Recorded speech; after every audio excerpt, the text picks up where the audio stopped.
হুজুর আসসালামু আলাইকুম। ওয়ালাইকুম আসসালাম রাহমাতুল্লাহ। অনেক মুসল্লিগণের প্রাণের দাবি, কোরআন হাদিস মোতাবেক উত্তর দিলে খুশি হব। আরে এটার প্রিন্ট করে নিয়ে আসছে, অনেক প্ল্যান প্রোগ্রাম করে প্রশ্ন করছে। এটা প্রশ্ন নাম্বার 1, প্রজেক্টরের মাধ্যমে বক্তাগণের চেহারা দেখে মহিলাদের ওয়াজ শোনা জায়েজ আছে কিনা?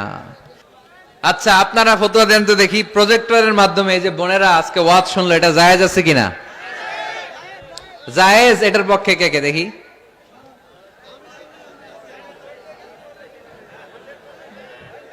হাত নামান। জায়েজ নাই, এর পক্ষে কে কে দেখি? হাত নামান। একবারও যারা হাত তোলেন না এবার তারা হাত তোলেন। আপনারা কোন দল? আমরা জানি না দল না সুবিধাবাদ। আলহামদুলিল্লাহ, আজকে দেবদুয়ারে অনেক মুফতিদের সাথে পরিচিত হলাম।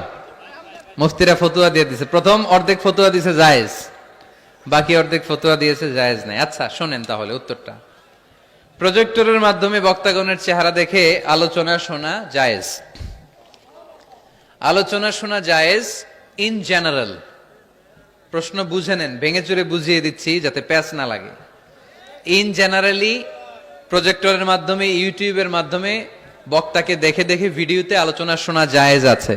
কারণ রাসূলুল্লাহ সাল্লাল্লাহু আলাইহি সাল্লামের সময় মসজিদে নারীরা আসতো, পুরুষরা আসতো, রাসূল সাল্লাল্লাহু আলাইহি সাল্লামকে প্রশ্ন করত।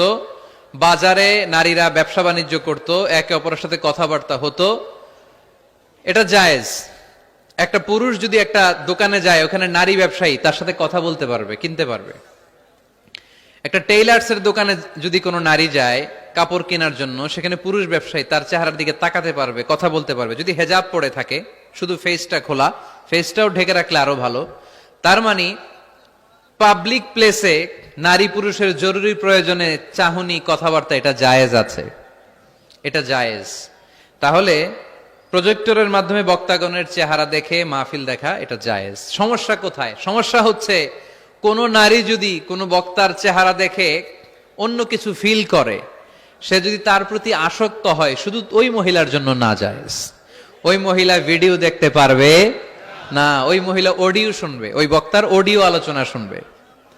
বক্তার দিকে তাকিয়ে তাকিয়ে বক্তার কথা শুনতে শুনতে যদি বক্তার প্রেমে পড়ে যায়, তাহলে ঝামেলা আছে না নাই? ঝামেলা আছে। এটা যেন না হয়। সে শুধু একজন স্কলার বা টিচার, শিক্ষক মনে করে শিক্ষকের কাছ থেকে কথা শুনতেছে, তাকাচ্ছে বা তাকাচ্ছে না, ওটাতে সমস্যা নাই। কিন্তু বিশেষভাবে এই বক্তার প্রতি যদি সে আকর্ষিত হয়, অ্যাট্রাক্টেড হয়, দুর্বলতা অনুভব করে, তাহলে ওই নারীর জন্য ওই বক্তার ভিডিও দেখা জায়েজ নাই, অডিও দেখা জায়েজ আছে। কথা কি বুঝতে পেরেছেন?